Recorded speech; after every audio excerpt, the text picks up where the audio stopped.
Welcome to Sarasu சமையல். இன்னைக்கு நான் உங்களுக்கு மில்க் பவுடர் வச்சு ஒரு கேக்கா மைசூர் பாகான்னு நீங்கள் தான் சொல்லணும். ட்ரை பண்ண போகிறேன். அது நல்லா வரும் அப்படிங்கிற நம்பிக்கையில் தான் நான் பண்ணுறேன். நான் மில்க் மைட் உங்களுக்கு ரெசிபி கொடுத்தேன் இல்லைங்களா? அப்போ அமுல்யா பவுடர் நான் வாங்கினேன், மில்க் பவுடரு. அது கொஞ்சம் மீறி இருந்தது. சரி, இதை வேஸ்ட் பண்ணிட வேண்டாமே, கையோட நம்ம பண்ணிடலாம் அப்படிங்கிறதுக்காக இன்னைக்கு நான் இந்த மைசூர் பாகா தான் ட்ரை பண்ணணும்னு நினச்சி பண்ணுறேன். அது எப்படி வருதுன்னு தெரியல. வாங்க நம்ம போய் இப்போ ட்ரை பண்ணலாம்.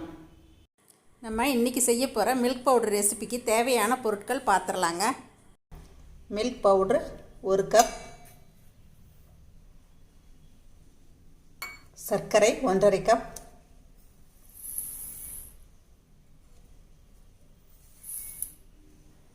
கடலை மாவு 2 டேபிள் ஸ்பூன்,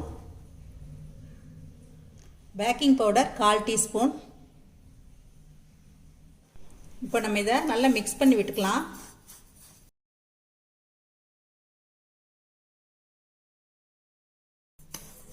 இப்போ இந்த மாதிரி நல்லா கலந்து விட்டுக்கணுங்க. இப்போ நம்ம நெய் 1 கப் ஊற்றிக்கலாம். உருக்குன நெய் ஊற்றிக்கோங்க.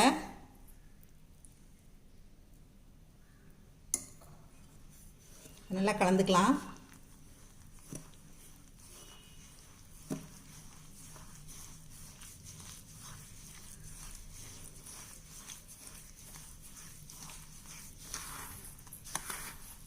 தேவைப்பட்டால் கொஞ்சம் கிளறும்போது நம்ம நெய் விட்டுக்கலாம்.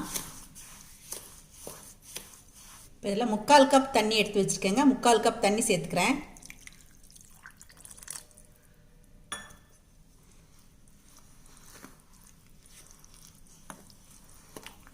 இதை நல்லா கட்டி இல்லாமல் கரைச்சிக்கலாம்.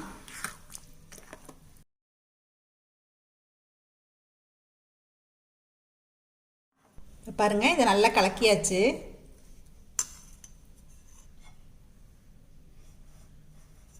இப்போ நம்ம கலந்து வச்ச இந்த கலவையை ஒரு அடி கனமான பாத்திரத்தில் சேர்த்துக்கலாம்.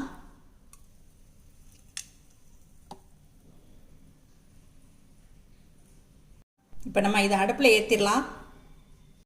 இப்போ நான் இதை அடுப்பில் ஏற்றிட்டேங்க.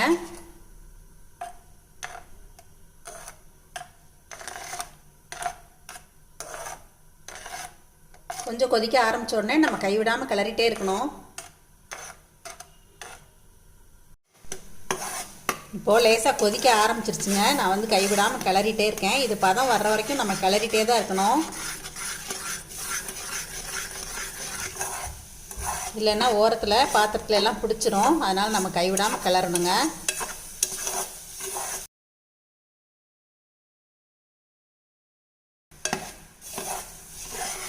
இது கொஞ்சம் நல்லா இன்னும் கொஞ்சம் கொதித்து வரட்டுங்க, நான் காட்டுறேன்.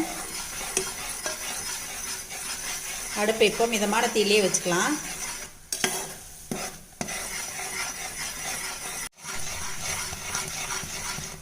கைவிடாமல் கலரணுங்க இந்த மாதிரி.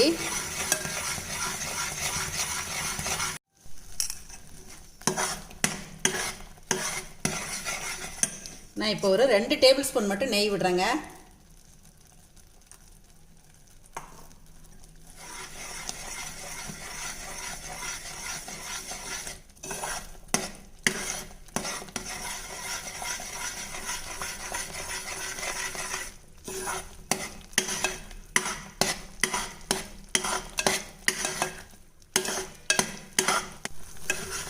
இப்போ பாருங்கள், இந்த ஓரமெல்லாம் நல்லா நுரைச்சிட்டு வரும். இன்னும் கொஞ்சம் நேரம் கைவிடாமல் கிளறணுங்க. பதம் இன்னும் கொஞ்சம் நேரத்தில் வந்துடும். அது வரைக்கும் நம்ம கைவிடாமல் கிளறிட்டே இருக்கணும். இப்போ கொஞ்சம் நம்ம 2 டீஸ்பூன் அளவுக்கு நெய் விட்டுக்கலாங்க.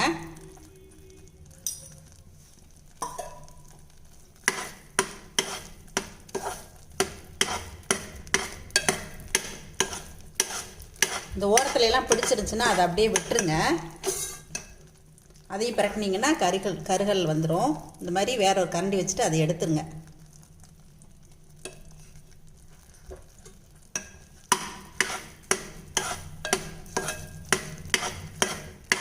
கீழே மட்டும் அடியில் பிடிக்காமல் கிளறிட்டே இருங்க.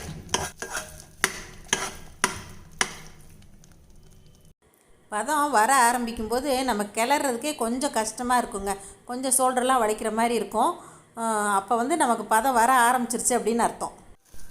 பாருங்கள், இப்போ நல்லா பதன்னு வர ஆரம்பிக்குது. இப்போ இந்த ஸ்டேஜில் நம்ம எடுத்துடலாங்க. எடுத்து ஒரு நெய் தடவின தட்டில் கொட்டிடலாம்.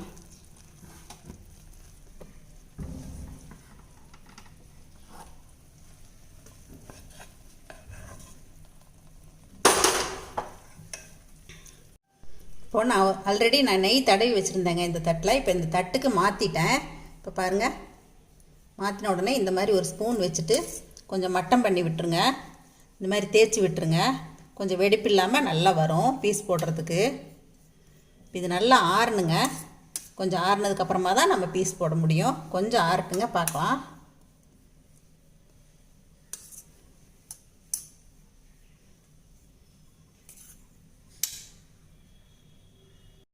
இப்போ இது ஒரு 10 நிமிஷம் ஆறிடுச்சுங்க. இப்போ நம்ம பீசஸ் போட்டலாம்.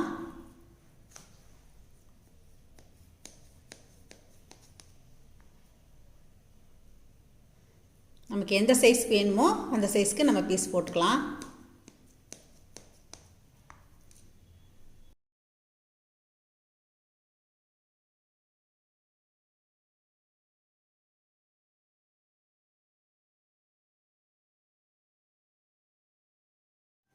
நான் இப்போது பீசஸ் கட் பண்ணி வச்சுட்டேங்க. ஆனால் இதை வந்து நம்ம நல்லா ஆறுனதுக்கப்புறம் தான் வேறு பாத்திரத்துக்கு நம்ம ட்ரான்ஸ்ஃபர் பண்ண முடியும். கொஞ்சம் ஆறட்டுங்க.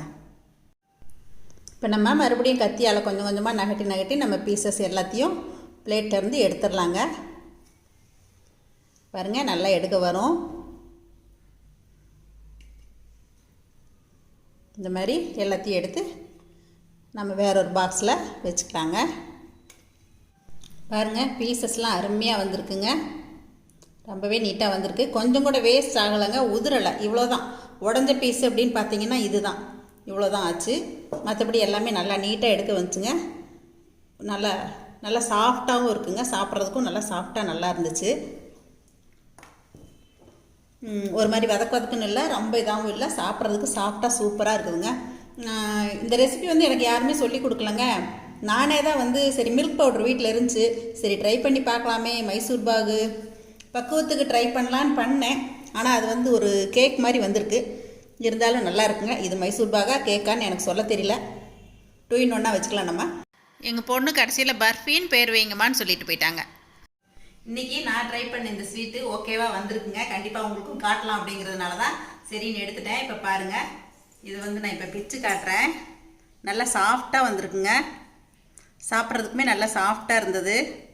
இந்த அளவுக்கு வந்திருக்கு. சாஃப்டாக அருமையாக வந்திருக்குங்க. எங்கள் பொண்ணு சொன்ன மாதிரி இதுக்கு மில்க் பவுடர் பர்ஃபின்னே பேர் வச்சிடலாங்க. அதுதான் சரியாக இருக்கும். நெய் சர்க்கரை அளவு கூட்டிகிட்டு நம்ம பண்ணால் வந்து இதை மைசூர் பாகுன்னே சொல்லலாம். நான் கண்டிப்பாக அந்த மைசூர் பாகும் எப்படி பண்ணுறதுன்னு காட்டுறேன்.